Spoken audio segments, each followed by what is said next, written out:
is if you were Getting fired. Yeah. Ooh, Well, scary. I know.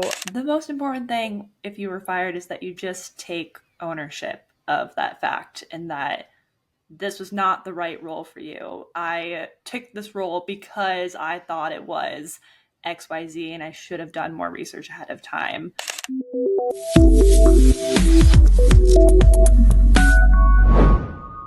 Okay, as promised, this week we get to come back and continue with the interview advice series on this podcast with answers to how to respond to questions about why you're leaving or why you've left your last position. I know that this gets people really nervous, and Audrey and I have coached so many people who take us up on if they're a coaching client, we do unlimited interview prep calls in our full program.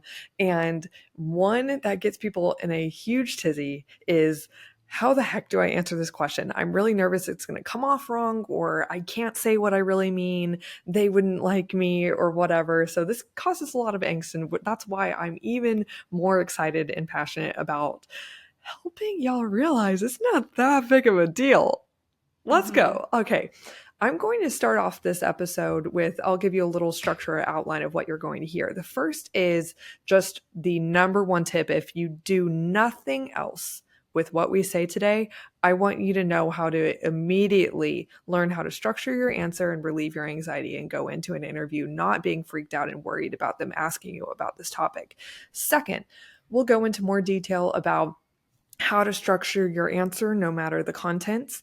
And then third, Audrey's going to take it away with how to respond given a few specific circumstances, like being a part of a mass layoff or being fired, potentially just individually for whatever it is, a performance issue or conflict with leadership, whatnot, things like that.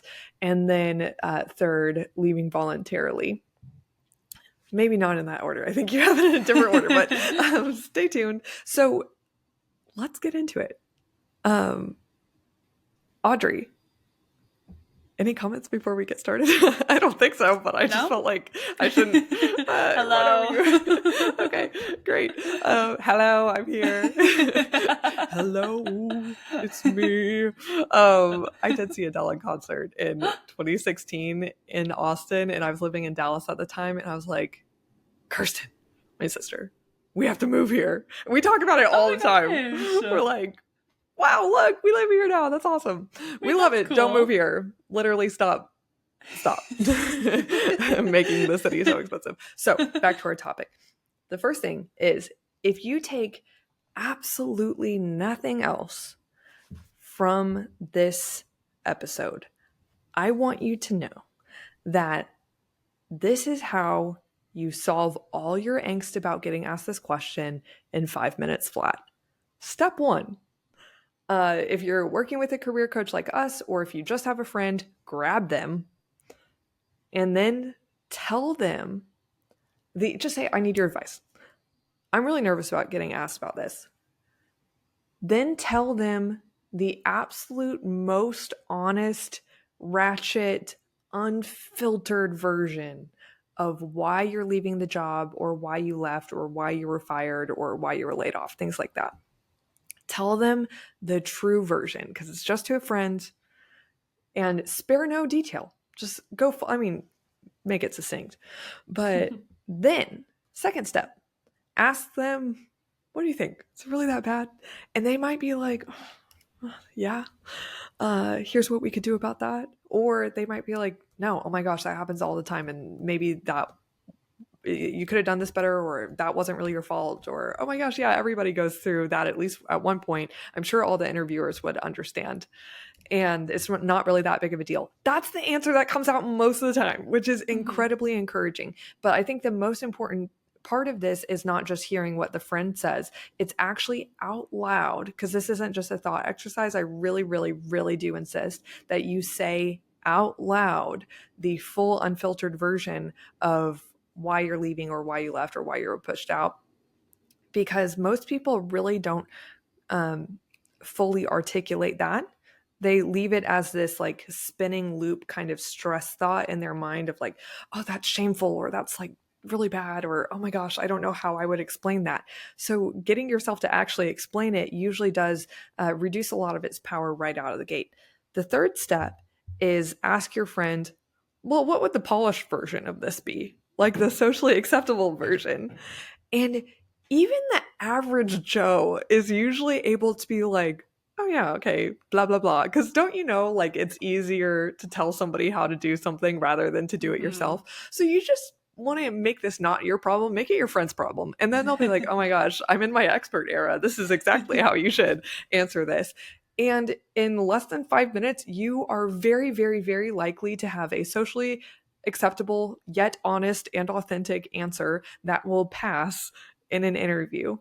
And even if you don't get asked this, it's so important to go through this thought exercise, because I find that it kind of when gone unaddressed, it makes people shrink a little bit, because maybe they're personally nurturing some shame about why they're leaving, or why they have to leave, or why they were pushed out of their last job. So no, don't do that. Now that we've addressed that, I want to share, maybe your friend gave like pretty good advice, but maybe you want a career coach's version of exactly how we would structure your answer. So here's like the next level, level 2, if you want a little bit better. No offense to your friend. I would say here are the 5 things that you always need to include in your answer about why you left or are leaving. The first thing is, like I said in other episodes of this interview series, always start off with a physical cue, physical paired with a verbal cue of, I'm not worried about this. Glad you asked.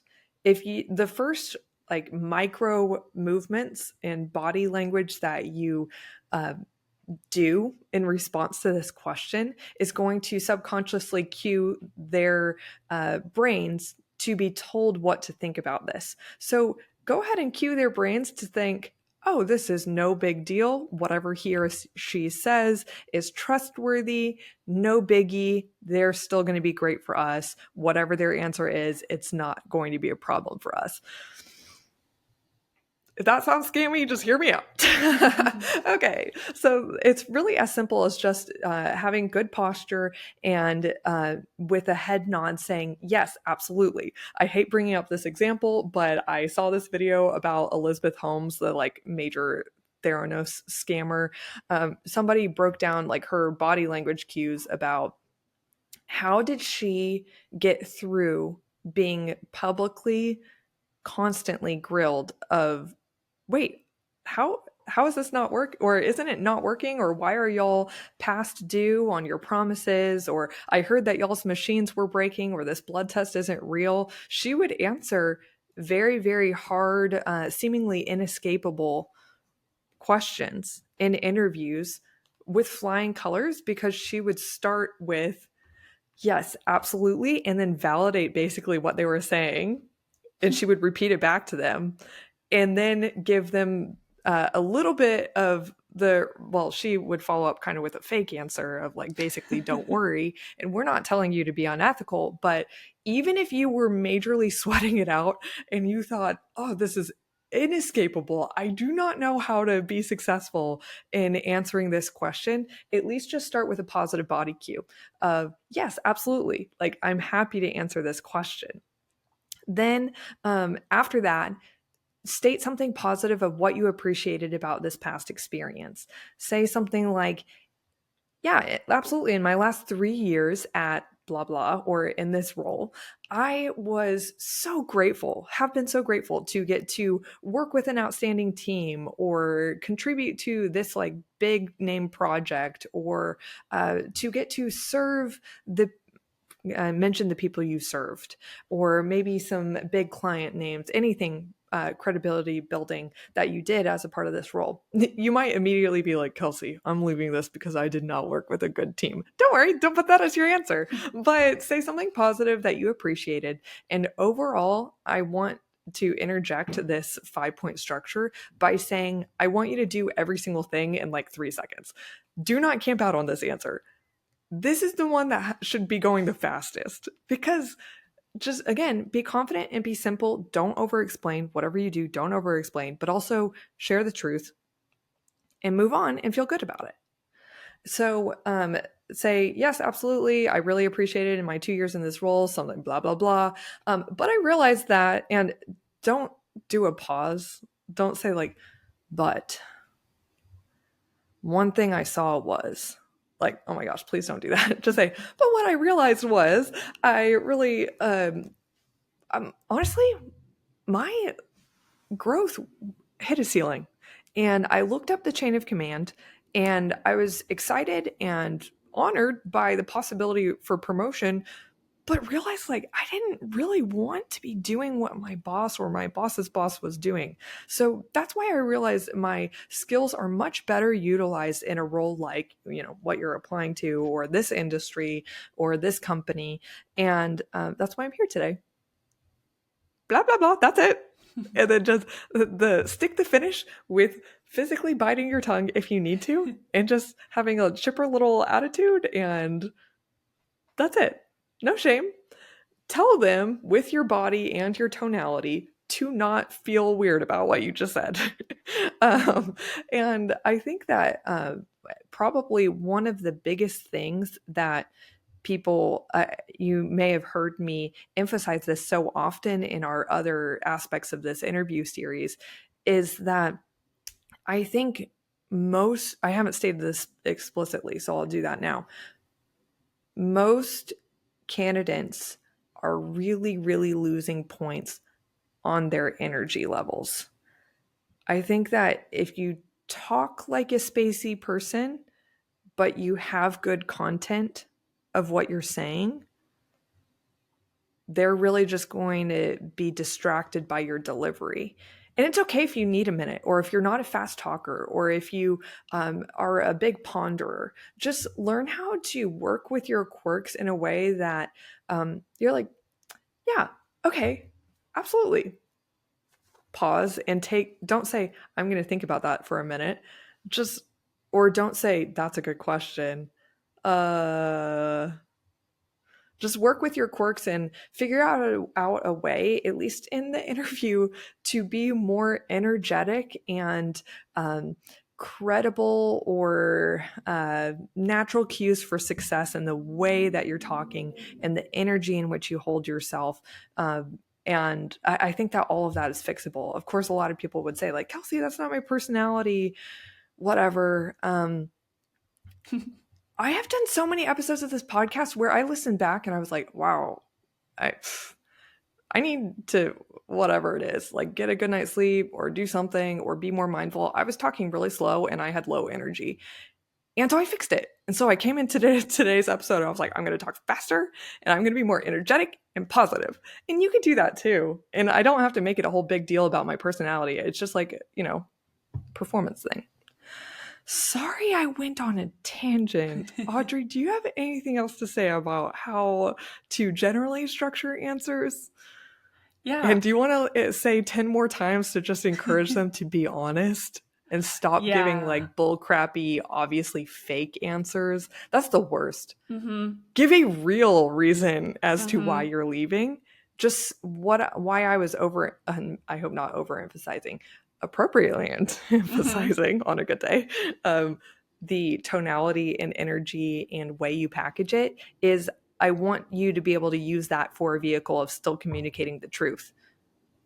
Don't actually be a scammer that's like saying this fake vague answer that's like, oh, leadership was just going in a different direction. No, you could be like, no, honestly, this was on me. I thought I was going to like blah, blah, blah. But really, I realized I need to be spending all my days doing this kind of task instead. So I've doubled down, gotten really good at it, and realized that I'm your person for this job. And so it's like so charming too to say like, honestly, 100% on me. Say something like that. And then proceed. Okay, I'll seriously let you talk now. I'm so passionate about this. Yeah. Well, there were a few things that really stuck out to me about what you were saying. And first and foremost, taking it back to the beginning about how you need to say this out loud to a friend or to somebody, because you need to process your emotions and process the story so that you can then translate the story confidently. Ooh, yes. And if you don't process it, you will not be able to articulate it. And you experience that in your daily life when you haven't processed a thought or understood a story to a full story. You can't talk about it to somebody else in a concise way. You're kind of working through it as you speak. And you might want to believe that you can do that really confidently in an interview, but just don't prepare it beforehand. And that's the other thing that I wanted to say is everything you're saying about, I love when you said work with your quirks. That's really cute. And you can work with your quirks because you can prepare all of this. They will ask you this question. That you can, it's almost guaranteed. Just prepare the answer, make it sound like you, repeat it to yourself in the mirror, repeat it to other people. I also like to advise people to open up Zoom, because a lot of your interviews are over Zoom. Open up Zoom and say it to Zoom, like on Zoom by yourself, so you can understand, because it's different than talking in a mirror. There's a little bit of, like, a tiny bit of a lag, and just so you can take away all those anxieties of actually on the interview, during the interview, the different things that might come up or might distract you, take all of that away by just practicing it on Zoom. That is such a good tip. Okay, you know what would be another fire episode is if we just generally did every single recommendation we have for how to relieve interview anxiety. Yeah. Because there's a lot of little things that you can do that it seems really exhausting to do in preparation for one interview, but actually if you just do it for one interview and then get on a roll, and it will matter for all your subsequent interviews that you did that one chunk of prep. And then you're just feeding your subconscious mind consistent proof that actually, no, I'm better than I thought at interviews. Oh, this is safe. It's not a big deal. My ego doesn't get murdered most of the time. I could go out there. Yeah. So yeah, that's a great one. I want to go into the particular scenarios and how to answer for them. Yeah, so there, as Kelsey mentioned earlier, there are really 3 reasons that you would be leaving a job. You're leaving voluntarily, you're part of a mass layoff, or you were fired, like the single person fired on your team or in your organization. And every situation is probably going to fall into one of those categories. So we're just going to talk about each category, an overview of each category, and how to respond to that question. So, or how to respond if that is your situation. So if you leave voluntarily, first of all, remember, go back to the structure that Kelsey just walked through and those 5 key points. And honestly, I'm just going to say it again. I know you said it, so hopefully, again, like you said, it's not overemphasizing, but just keep it short. And keep it short. This is the one that has the most variety of answers. I think that for if you were a part of a mass layoff, I think that one's probably the easiest because you're like, listen, a quarter of my department was laid off. Have you heard it's 2024? And have you seen the news about like my former industry or whatever? And it's like, okay, we get it. Like I had a friend who he was like, yeah, the company's honestly going down. They laid off 50% of people. And so I'm like, Charlie, amazing. We know that it is 100% not a you thing. Yeah. It's a them thing. And pretty much anyone who's sticking around is like, start looking anyway for your next job. And so with this, like leaving voluntarily, oh my gosh, it could be for anything, as you know. It could be you hated your boss, you hated the position, you were not honestly doing very well and you knew you might get fired anyway. So you were like, you can't fire me, I quit. It could be like really toxic teammates, very, very difficulty in the role, like the kind of customers you were working with, you just realized you didn't want to work with them anymore, things like that. So didn't like your team, didn't like the role, didn't like leadership, didn't like the customers, something like that, or didn't like the pay. If it's the pay, well, in any of these categories, be straight up but classy.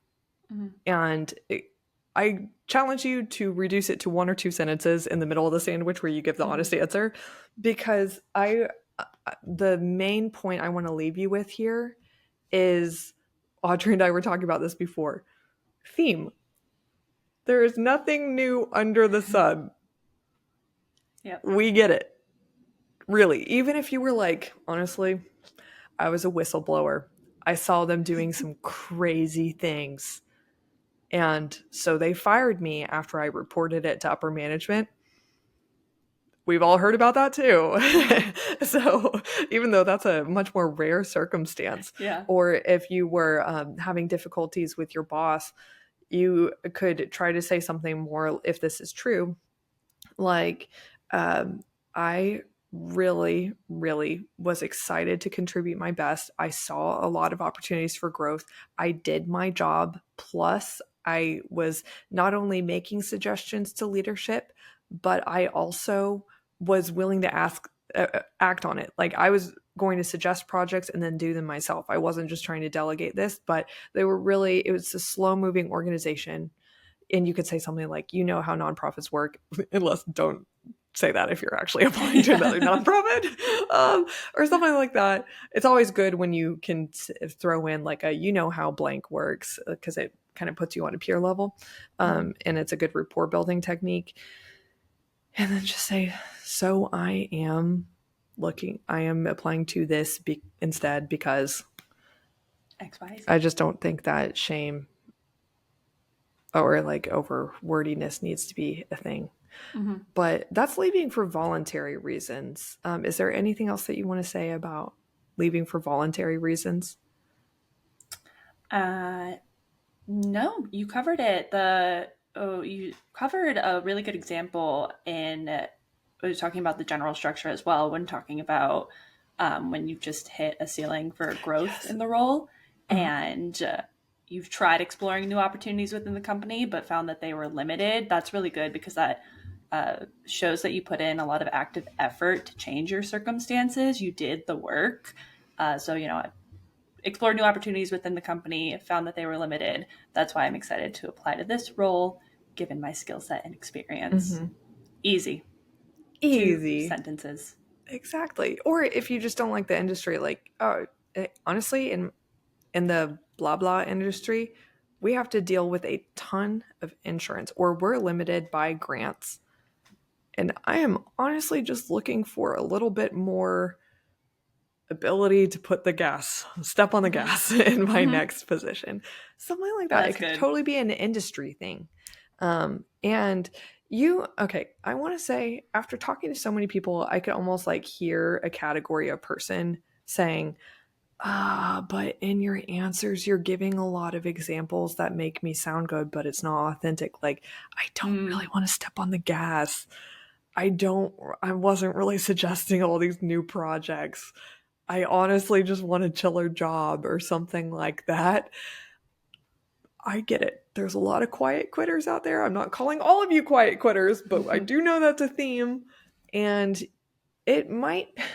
Okay, I don't totally know what to say to that. I just want to acknowledge that I get that some of you are thinking that. And I would make that more of a soul-searching opportunity for whatever you do it unto the Lord and not wait, you are the one that has that in your Notion, like work OS. What's the verse that you picked for your your everything verse, your work verse? Yes. Give me... Oh, whatever you do, do well, is Ecclesiastes 9:10. Oh my gosh. I am simple about Ecclesiastes. I know. So about it. I quote it all the time. Yeah. Anyway, so with that, if you feel like you do not want to do that in your next role, or you are looking for the company to give you the cush life and you're more excited about what you'll receive rather than what you will give, I would take that as a soul searching opportunity of, do you need more rest? Do you need to get clearer on what tasks you would like to avoid and which tasks you would really like to give your all to? Then do more strategizing on what positions will really excitedly allow you to give your all. Don't do something you can't give your all to. I don't know. Mm-hmm. I just think that's an integrity thing. So if you're already Yeah. planning for like how you just don't really want to give your best to this next position and you're like, honestly, I'm just in it for the employee discounts or whatever. Oh, do you want to talk? Like we could just like figure out a Mm-hmm. better career motivation where you really feel like you are able to be a star in a certain area. And Yeah. when you get clear on that, it's really all the inner work that allows you to be able to utilize the techniques, but with heart, like that we're giving you. This interview series is a lot of like techniques, but Mm-hmm. obviously we don't start with our clients on interview prep. We start with like discernment of calling, and that makes all the difference. Yeah. So just wanted to put that out there. Ooh. Since we talked about voluntary leaving and the easier category of like a mass layoff, should we do the hardest category, which is if you were Getting fired? fired. Yeah. Oh, Well, scary. I know. yeah, but it's good though because talking about that integrity really comes into how you're going to answer this question Ooh, because good if transition, my friend. yes, the segue, if you will, the most important thing if you were fired is that you just take ownership of that fact and that this was not the right role for you. I took this role because I thought it was XYZ and I should have done more research ahead of time. Um, and then what you learned about that, how you learned that this was not the right role for you. And you understand that the company deserves to have someone who is actually better suited for that role. So, given that experience, I know I will not make that mistake again. I think that's a really powerful phrase to use. I will not use that mistake again. And that is why I'm applying to this role, given my specific skill set and my desire to contribute XYZ to your company. Yeah. Boom, boom, Amazing boom. way to phrase that. Yes. Oh my gosh, you nailed that. You could start off your like middle of the sandwich, like after you did the little positive, like, yeah, absolutely. And then like what you appreciated about the last company, then say your real answer, then say like why you're applying to this one, and then bite your tongue. And that third step, there's a couple different ways that you could start off. In the theme of taking total ownership, you could cue your answer by saying, honestly, this was all on me. Or honestly, dot, dot, dot, like go straight into it. Or this was a wake up call for me that Mm-hmm. I needed, and Mm-hmm. I am grateful. Mm, And I love those are that. all three ways that you could start off. And you could say, or like, I'll tell you what really happened. Like that is so vulnerable, but like, you could still state that in a professional way that doesn't make the interviewer too uncomfortable. I do think that's like pretty important. I have been in the interview seat before where I felt that the candidate was giving too personal of a story to try to garner sympathy. And it makes it Mm, kind of uncomfortable. And when you're trying to garner sympathy, it does make it seem like you're trying to appeal to this wasn't really my fault, or this like was outside of my control. And that's just usually is a missed opportunity, and it's not a good look. A good look usually is centered on exceptionally aware, accountability grasping professional. Even if it really was outside of your control, you can spend less time talking about that element and what you're going to instead do with your life and your decisions next. And it's just the best look, honestly. So mm-hmm. that's what I would recommend. Yeah. Yeah. And going back to the general structure, if you want to take that general structure and make it even more simple in your mind, think of, I always talk about the compliment sandwich, which is more when you're giving criticism to somebody, but you can take it and apply it to a lot of different situations. And especially when you're giving an interview response, the compliment sandwich in its pure form is giving a compliment, giving the criticism, giving the compliment.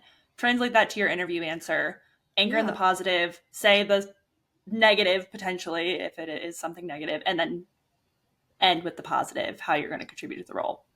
Hmm. That keeps it really simple, really an overview structure or an overall structure for So even if you're preparing your other interview answers and you're kind of stressed about operating on the fly, that is such an easy way to structure a quick response to, because one sentence positive, one sentence negative, one sentence positive. I love it. Mm-hmm. Maybe I just have one last tip and then we could stick the finish. Mm-hmm. Is I want to acknowledge that the reasons for leaving or being fired or laid off can be multifaceted. So there can be, of course, multiple reasons that you could choose from. And you do what is best, know what you think is best, knowing the full situation yourself.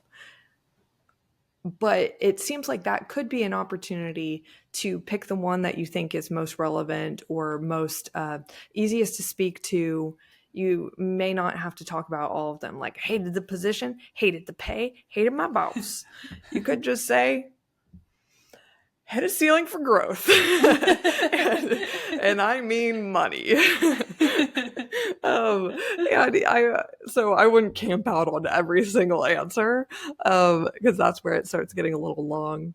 And that's where you could still be truthful, but not literally have to give them a 10-page typed report in 8-point font of why you're leaving. Yeah. So that's what we got. Is that the pod? I think that's the pod. If you are stressed about interviews, or let's say you even wish that you were getting into the interview phase, but you really haven't gotten any or many high quality opportunities that you're invited into the interviewed stage for, or let's say you have had a good amount of interviews, but it hasn't translated to any or many good offers that you were hoping for.